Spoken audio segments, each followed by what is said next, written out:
The United States seen as a predator. China, it's a big gorilla that people are scared of. Russia too. History is not just about great men, it's about raw logistics. It's about understanding geography and geology and working out how you can find a way around that. Peter Frankopan, the historian making sense of a shifting world order. Do you think that Putin and Trump have something in common in that these wars with Ukraine and Iran, respectively, are with much less powerful countries? But have they both underestimated the kind of power that those countries can nevertheless wield? No question. Powerful men often miscalculate and think that their muscles and brain power are stronger, better than anybody else's. And the challenge in a system where you have a single powerful leader who expects everyone to bow down in front of them is that they're very hard to get to listen to advice. From Bloomberg Weekend, this is the Mishal Husain Show. We are at a moment right now when the US-Iran war is again resurgent, with ripple effects across the Middle East and for global shipping and trade. That war has already cost tens of billions of dollars. And at precisely the same moment, there is another longer-running war, one that is much less in the international headlines, but which also has implications beyond the countries actually doing the fighting, Russia and Ukraine. I've been thinking a lot about the combined effect of these two conflicts. And as far as the Ukraine war is concerned, there is something very notable that has happened in the last few months. The way Ukraine has been striking Russia has been having an impact economically, as well as on the battlefield, where there are now tens of thousands of Russian casualties every month. And I think there are also links between these two situations that are worth exploring. The tactics being deployed, the relationship between Iran and Russia, the comparison to moments in history. And that is what led us to Peter Frankopan for this episode. He is a historian, but one who has charted the rise and fall of middle as well as great powers, who's plugged into China and Central Asia, and also Russia, Ukraine, and the Middle East. He's always looking for undercurrents that tell a wider story, so transport connections, trading routes, pipelines that reveal where new markets are being found. Peter is Professor of Global History at Oxford University and the author of a book called Silk Roads, which he updated on its 10th anniversary last year. He's also written The Earth Transformed, all about climate and battles over time for natural resources and land. He is especially worth listening to if you're interested in drawing out common threads and working out what we need to brace for next. I hope you agree. Hi, Michelle. Hello, Peter. How are you? I've had a very busy year, but you caught me in the absolute sweet spot where I've got lots of things I want to do, and I'd rather be talking to you than doing them. I feel guilty, though. We're taking you away from thinking big thoughts and probably your next book. No, I've got a manuscript I've got to hand in a month. So I do need to slightly get myself under the cosh. But I don't work without a deadline. Yeah. So I'm almost there.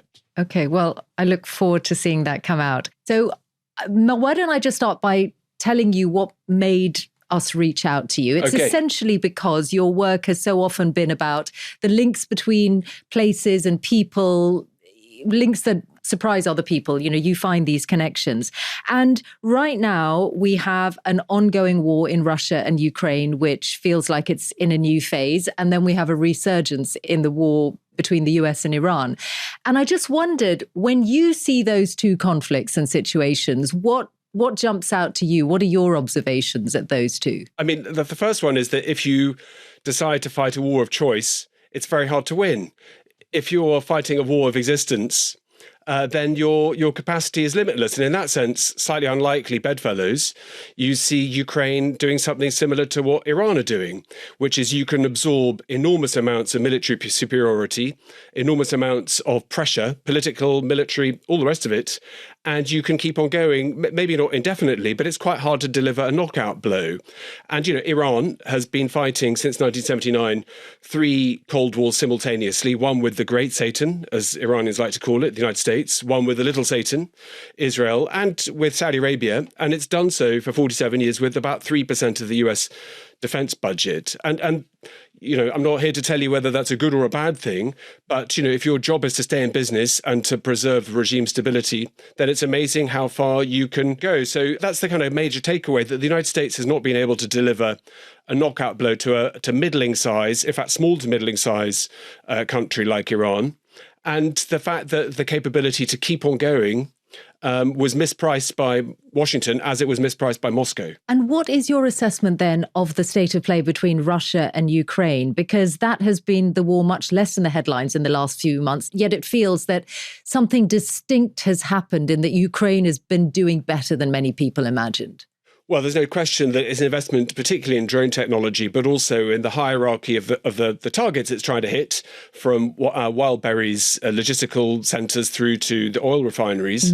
And that has brought the price of the war into daily Russian life. One of the reasons it hasn't been in daily Russian life is if you have state control of the media, you can choose what it is that your citizens hear. When you have massive plumes of smoke over Moscow or St. Petersburg, it suddenly becomes more real. That capacity to invest in drone technology has taken several years and has a lot of outside support and investment in innovation.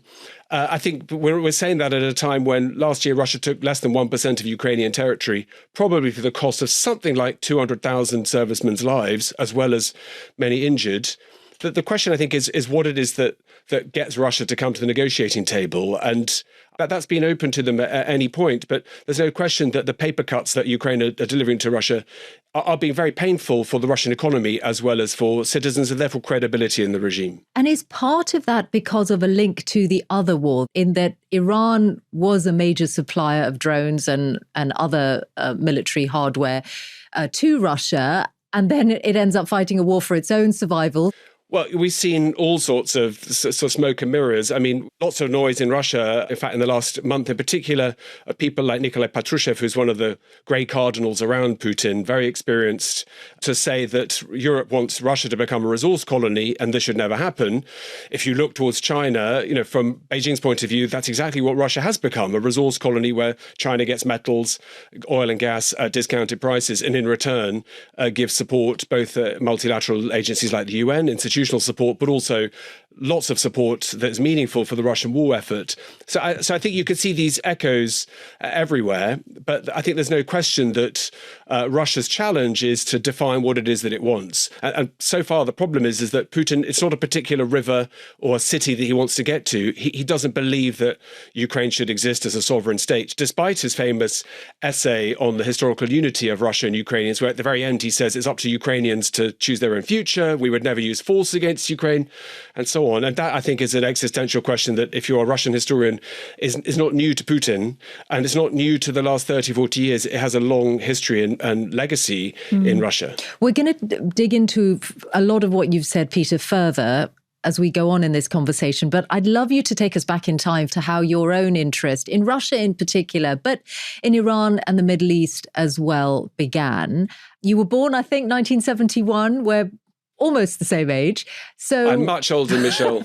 Not really, but we're talking about the 1980s and, teenage years. How did the interest in Russia begin? It began even earlier. I used to watch John Craven's Newsround. And well brought up child.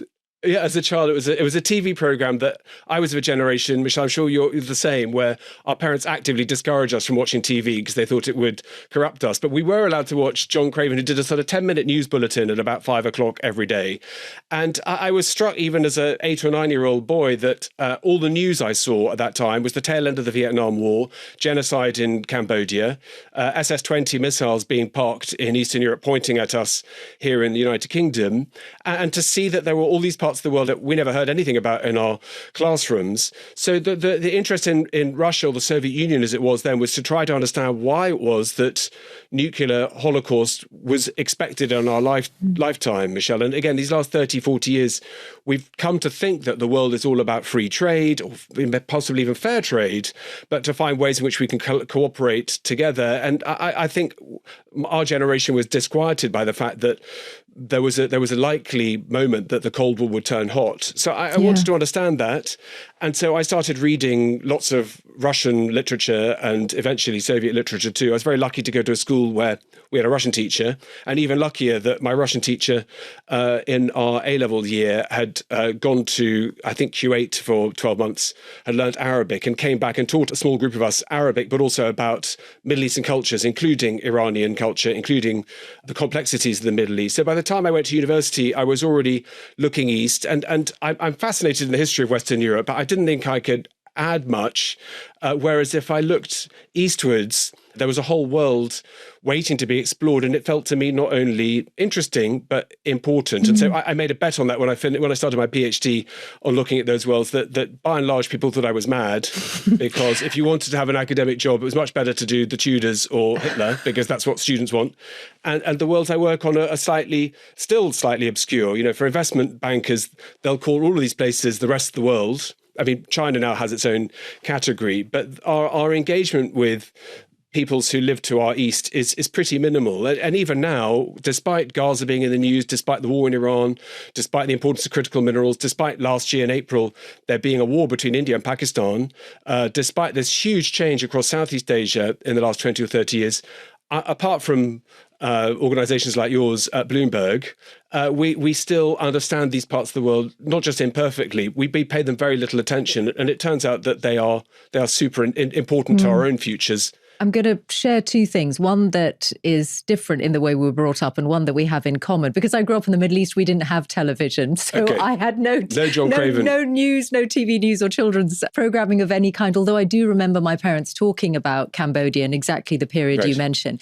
But I also learnt Russian at school. And that was also due to the geopolitical time, because at that time, the Soviets were in Afghanistan, my family in Pakistan, wondered if one day they would come across the border, and they thought it would be a good idea if someone in the family knew how to speak Russian. So I do recognize the time you're talking about. And of course, then there was that period after the end of the Cold War and before 9/11 where it felt like you could travel anywhere, you could do anything. And then the world started to look a lot darker.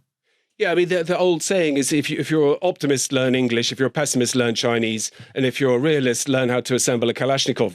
I mean, that Afghan war and its conclusion, followed by the dissolution of the Soviet Union, the fall of the Berlin Wall at the end of the 80s, and then 91 when the Soviet Union collapsed, it did presage a huge set of changes. And those changes, sometimes we think of as being in the Soviet world, but they had a massive impact on the global economy too. But look at Russia, which changed fundamentally in economic terms, but there's a mindset that remained. And I'm thinking particularly about Putin, former KGB man. One form of control that he knew was essentially replaced by another form of control. Well, it's small groups of men who make all the decisions. And in fact, in that world of the 80s, that you missed out, Mishal, because you weren't allowed to watch TV. But, you know, we used to have Soviet leaders who they'd be dead for a few days, for a few weeks, like Chernenko before it was announced to the world. They all looked like they lived in a deep freeze. And the group around Putin, all in their 70s now, they've all grown up together. There's no sign of a new generation coming forward to replace them. And I think that in some ways that the decision-making in Moscow has been as narrowly dictated under Putin as it was under the Soviet Union. So there's a lot of continuity there. I mean, you could argue that parking vast amounts of assets into the hands of about 30 families changes things. But I can promise you, under Marxist-Leninist states, there are still forms of control that families are very adept at keeping within their own structure. So I think one of the challenges is we thought that Russia was changing. We thought that Russia was going to become more like us. Now, with a bit more gas in the tank of thinking about where did this all come from. You know, Russia has had the same foreign minister for 20 years. Putin's essentially been in charge for more than a quarter of a century. The group around him likewise. So I think, like in any relationship, either Russia's changed or in fact Russia never changed. It's just we misunderstood it and got it wrong. So I think that would be my more persuasive line of trying to argue, which is that the end of the Soviet Union was seen as a moment to regroup and to reharness what Russia would look like as a great power. And Russia, despite its military weakness, the fact it's a smaller economy than Italy, has a small population that's declining, life expectancies, all those metrics, it still has the world's largest nuclear arsenal. and it has the hydrocarbons and the metals that mean that it shapes global markets. So Russia gets a seat at the high table, whether it deserves it or not, and Russia tries to leverage that weakness into a stronger position than it might otherwise have. So, Peter, can I then take you into the future and ask you about how various situations in different parts of the world, problems or conflicts, are likely to play out, in your view? The first being Ukraine and Russia. The backdrop we've already discussed. Do you see a landing zone for an agreement at any point, or are we looking at almost endless, perhaps low-lying conflict? Well, I should probably, with the modesty of a historian, say I'm much better looking backwards than forwards, because I've got facts and data in front of me, and shaking the bones to guess what happens, there's a slight hiding to nothing. I'd have thought that the logic would be that there would be a frozen conflict in Ukraine, that eventually one or both sides reach the stage of exhaustion where there's a sort of fudge, and that those fudges can last essentially indefinitely, as they have done between North and South Korea, as they've done in Cyprus since 1974. Kashmir, you could say. Kashmir too. And you can establish a modus vivendi. There are ways in which faces can be saved. It doesn't look to me that those are the noises that are coming from Moscow of a willingness to say, let's cut our losses. Trump last summer offered Putin, I think, a deal that he thought was impossible to turn down, of bringing Russia back into the G8 family of nations, back into the global economy, US investment into metals in particular, and gas and oil fields in the north of Russia as well as elsewhere, the technical expertise that's needed, because sanctions, you can't beat them, but they're expensive to beat. And he couldn't understand, I think, why Putin said no. And Putin did say no, because he started to give a long lecture about, this is Russian history that goes back 1,000 years of confrontation from the West. So I can't, although the logic would be a settlement of some kind, that requires one or both sides to reach a stage of exhaustion. And I can't see that yet. So I fear that things will keep going until Putin or Moscow decides that it's time to cut losses. And there has been some noise about that properly for the last month or two. That might escalate over the summer. Yeah, well, that's what I wanted to dig into, because you wrote about this in your foreign policy piece recently, that average monthly casualties are running at more than 30,000. This is on the Russian side. And that Russian fighters, once they're sent out onto the battlefield, survive an average of 20 to 35 minutes. I mean, this is almost incomprehensible to me, those kinds of odds. Those battlefield numbers, they're drawn from a small number of Russian military bloggers. But interestingly, this week, the head of the CIA has said that this is confirmed by US military intelligence too. I think the point is that the casualty levels are unsustainable. Russia is losing more on the battlefield than they are able to recruit. And so far, the men who've been called into service have been from distant regions, from the big cities, and from minorities disproportionately. There are lots of minority populations in Russia. The problem now is for Russia to keep sustaining itself and to sustain its army, it needs to be starting to look at how it conscripts from cities. And that brings, again, the war closer to home. And again, you'll remember from the Afghan war, Mishal, that one of the reasons why it became difficult with the Soviet Union was mothers of fallen servicemen started to take to the streets to protest that their boys would never come home again, except in body bags. And that is something that is always difficult in any authoritarian state, whether you control the media or not, is that groups of people start to say, we are willing to take our protest because we've got nothing left to lose. But that is something I think that could happen both in Russia and also in Iran. And I'd probably have both of those on my bingo card for coming up later this year. Then the question is, like in all periods of history, with the persecution of Christians through to how this worked in Islamic societies, is you either have to become more tolerant and you need to let some pressure into the system, or you have to repress and you have to crack down. And cracking down tends to be an attractive short-term solution, but it can make things much, much worse. Yeah. I mean, I'm still wondering, at its heart, what does the Ukraine project, the Ukraine war represent to Putin? Or is it a combination of all of these? Is it an imperial project? Is it recovery of lost prestige? Is it emotional?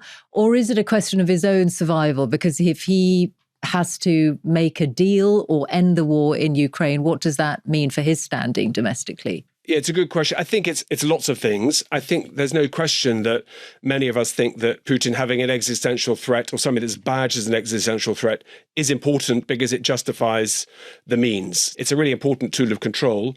I think beyond that, what does Putin want? I think is to be able to frame this in a context that this is not just about Zelensky or Kyiv. It's about a persistent, long-running way in which Europe in particular is trying to undermine Russia and to colonize it. And we might find that impossible to understand because the way we see it, we're trying to help Ukraine protect its sovereign territory. But that is something that has gone through the system in Russia and is absolutely believed that this was all to do with a plan that the West always had to destabilize Russia, that Russia is a persona non grata, never will be, and no matter what Russia does. And so the war is a way of saying this is our way of showing how we'll bloody Europe's noses. But it's something that is deeply believed in Russia that Europe, and particularly the British, are behind all of these things. And again, that's the very similar conclusions are drawn in Tehran too. Do you think that Putin and Trump have something in common in that these wars with Ukraine and Iran, respectively, are with much less powerful countries, but have they both underestimated the kind of power that those countries can nevertheless wield? No question. And I think that powerful men often miscalculate and think that their muscles and brain power are stronger, better than anybody else's. The challenge in a system where you have a single powerful leader who expects everyone to bow down in front of them is that they're very hard to get to listen to advice. And so we see Putin micromanaging the war. We see Trump opening the Straits of Hormuz, threatening to charge tariffs on passage on volumes of cargo, and then 24 hours changing their mind. Both of them blow in the wind. And to some extent, Trump and Putin suffer from the lack of discipline in sticking and staying on target, not defining what their goal is and not then thinking about how do you problem solve. And that's probably not a great position to be in. And arguably, if you are to ask a jobbing historian like me, that was why countries chose to have parliaments and democracies. It wasn't about rights and freedoms, or wasn't just about rights and freedoms. It was about taking those powers away from kings, taking powers away from single rulers who might mismanage things. And it wasn't about the belief in the brains of crowds or the sanity of crowds. It was that wars are very risky. And in Britain, for example, the selection process from the 1700s onwards about which wars to get involved with tended to be quite cynical, and they tended to be very, very carefully based on where were we likely to win. That's not the way that Putin thinks about things, not the way that Trump thinks about things. Interestingly, Xi Jinping in Beijing has been watching this very carefully, and I think has been repricing what this means for Chinese military architecture, not just with Taiwan, but with other arenas too. Well, that's exactly what I wanted to ask you about next, because China has those deep links with both Russia and Iran. It has bought or is still buying in oil from those two countries. There are other links as well. So you're saying it's benefited because it has seen the exercise of US military power and it's learning from it. But overall, how has it been impacted? Because economically, the loss of those imports of oil from Iran must be significant. Well, Javier Blas, one of your excellent correspondents at Bloomberg, has been flagging that over the last couple of months, China's imported about 45% less oil than it normally does. And to understand why that's the case begs lots of different questions and difficult questions. Number one might be that China's economy is overheating and the demand has fallen, which I don't think looks likely to me, even though there's obviously pressure on China's economy. The second is that China's oil reserves are much, much bigger than anybody had realized. Or there's another way in which China's getting oil that we're not able to see through. So I think that there is a real question about how that piece of the Hormuz closure has affected China. And in fact, all of Asia, 84% of the oil and gas that comes through Hormuz doesn't end up in Europe or Africa or the United States. It ends up in Asia. So Asian economies are at the thick end of this. And I mean, from the point of view of how this has been analysed, obviously one of the best things you can do if you're a military strategist is to see how weapons perform on the battlefield. And when you have intense conflict like we've seen since 28th of February, you can benchmark what pieces of kit perform well and how. That happened a lot in the India-Pakistan confrontation. That wasn't very long last April, but when you can see how anti-air missiles perform, how you can see how radar detection works, you get real-time experiments that are not being done in a laboratory or in theory. So China's harvested a lot of logistical information.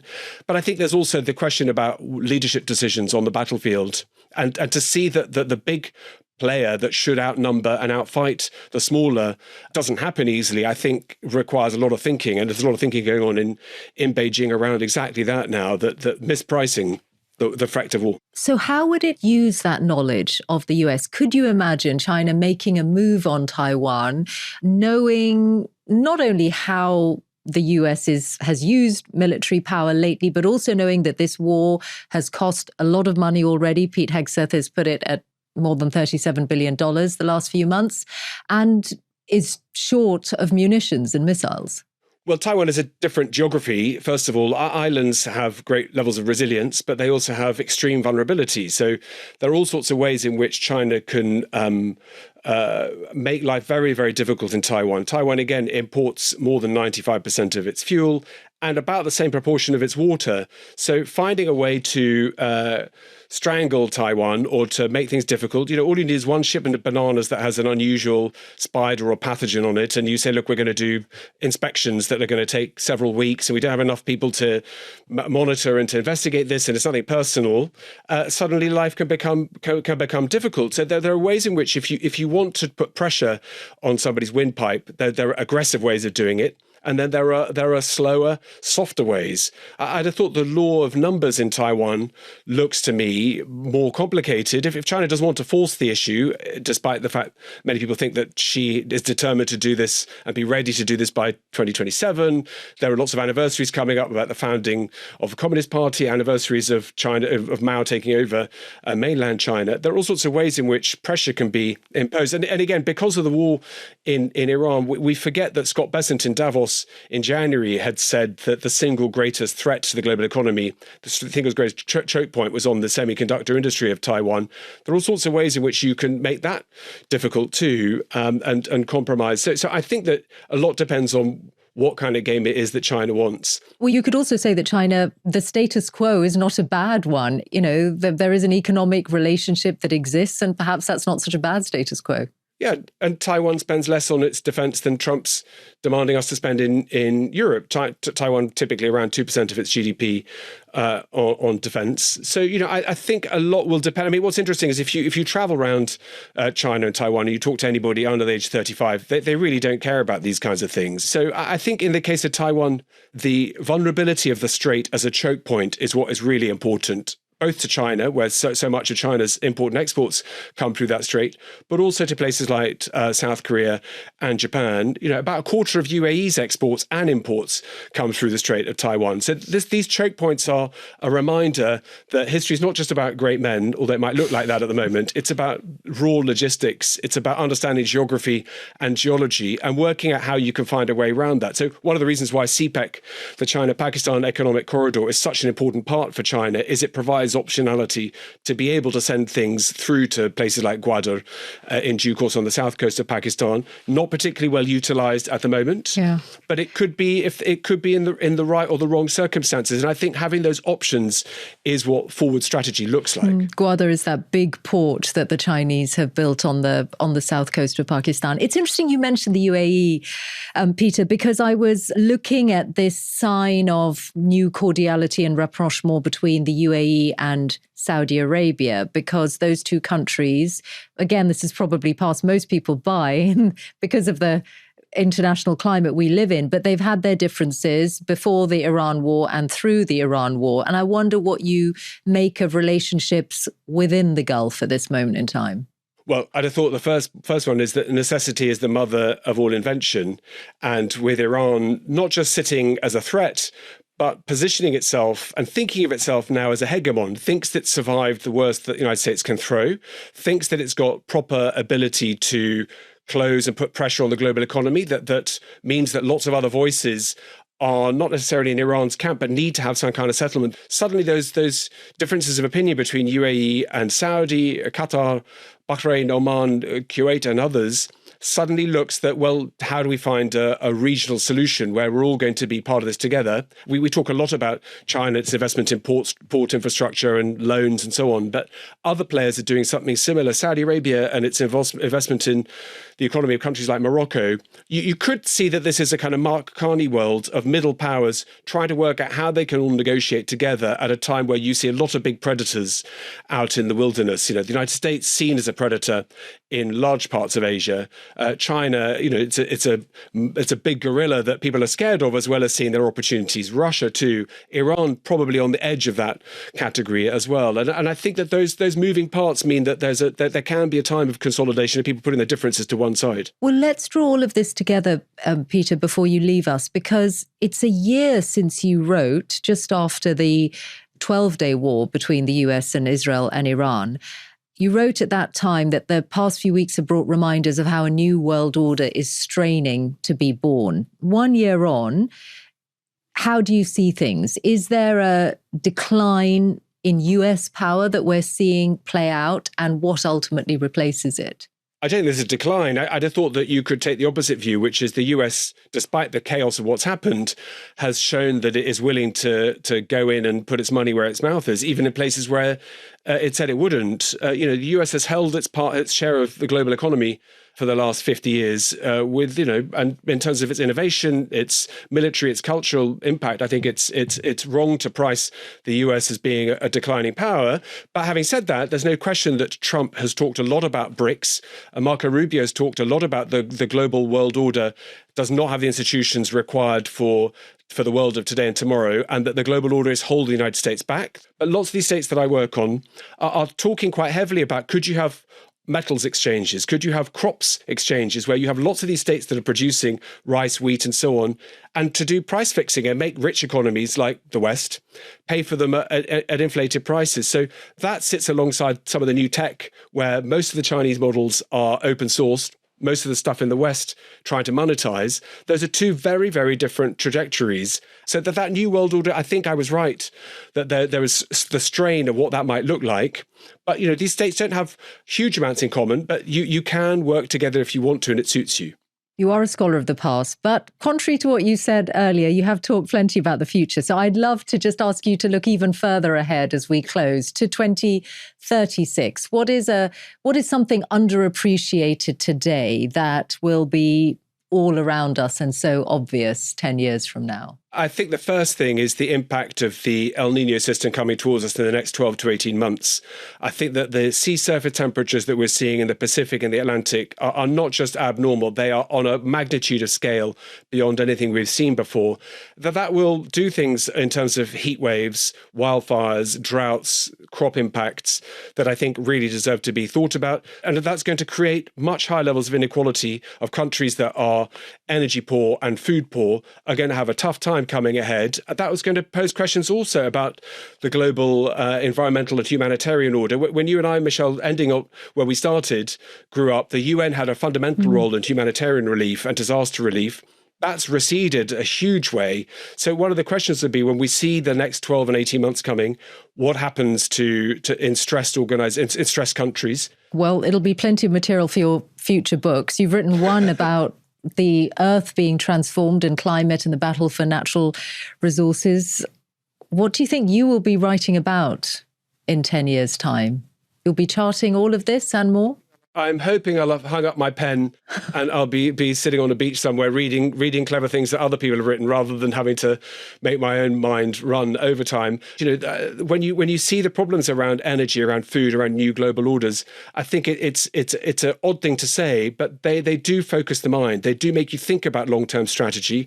They do make you think about what it is that you need as a sovereign state to protect yourself, and also how things go looking forward. So I think if some of those questions can get answered, I'll have a nice, easy retirement watching the news and seeing what's going on. But I've got quite a bit to do before then, I think.